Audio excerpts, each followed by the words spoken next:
I always tell people, do not put Airbnb or even real estate in the name. Make it generic as possible.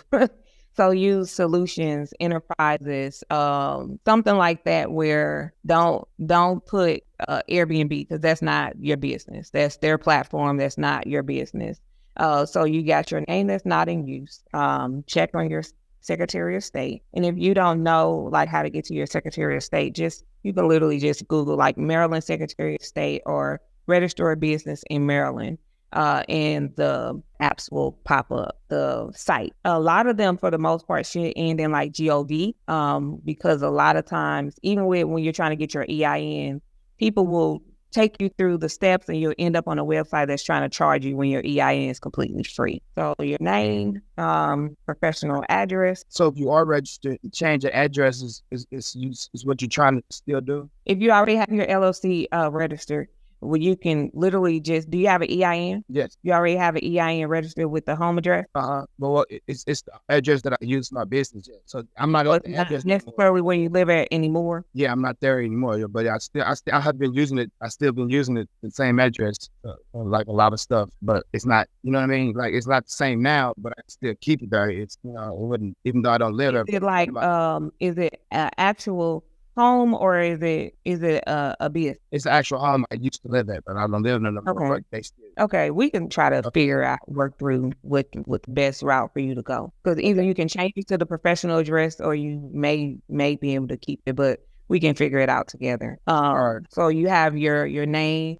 Make sure you check and make sure nobody's using it, because you don't want to go through all these steps and somebody is actually using the name of your state, because what will happen on the state level is they'll reject it. They'll reject the application for your LLC. Then once you have, and the EIN is completely free, but you got to go to irs.gov. And I believe they close their portal at like 10 p.m. So after 10 p.m., you want to be able to get your EIN. So you have your name, your professional address, your phone number, email address. So you do a lot of steps before you actually register with the your Secretary of State, like the state that you're living in. And when you're registering with your state, make sure you keep up with whatever annual fees that you need to pay. Because what'll happen if you don't keep up with it, if you don't renew it every year, they will automatically dissolve your LLC. So you don't want that to happen. You want your LLC to be in good standing. So every state, like Maryland, every year I have to pay an annual fee to keep my LLC active in my state, active and in good standing. So if you're not keeping up with it, sometimes maybe it's just you, they call it annual filing. So every year I have to tell the state of Maryland if I've accumulated any property or anything with this business or this LLC. If I haven't, I can just click no, and I go through, you get prompted to go through these steps. And then at the end of it, I have to pay annual a fee to keep that actual business active in the state of Maryland, active and in good standing. Because what can happen, I can be active, but I cannot be in good standing, which means I didn't do my annual filing and I didn't pay that fee to them that year.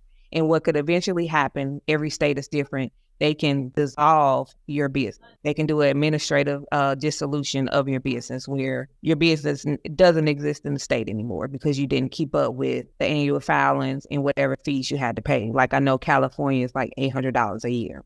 Maryland, I believe we're at $250 or $350 a year per LLC that you have. So make sure you are registering, that you know that you got to have some type of yearly compliance for your LLC. So when you say register, you mean the phone number and stuff, right? You register your actual business name. So your, say, Divine LLC, this is the address. You're registering to do business in that state. So you're registering the actual business.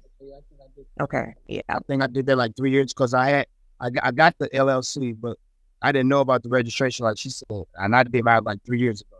Are you doing some type of compliance every year? Well, I don't know about that either. I didn't know about the compliance. I had to check to see if I owe anything, because I didn't know about the register. I just thought I started the LLC, and then they're like, well, you have registered. And I'm like, no. So then they're like, you have to get it registered so it can start actually generating that you are business ad. Right. So once you get it registered, every year you have to do some type of annual reporting.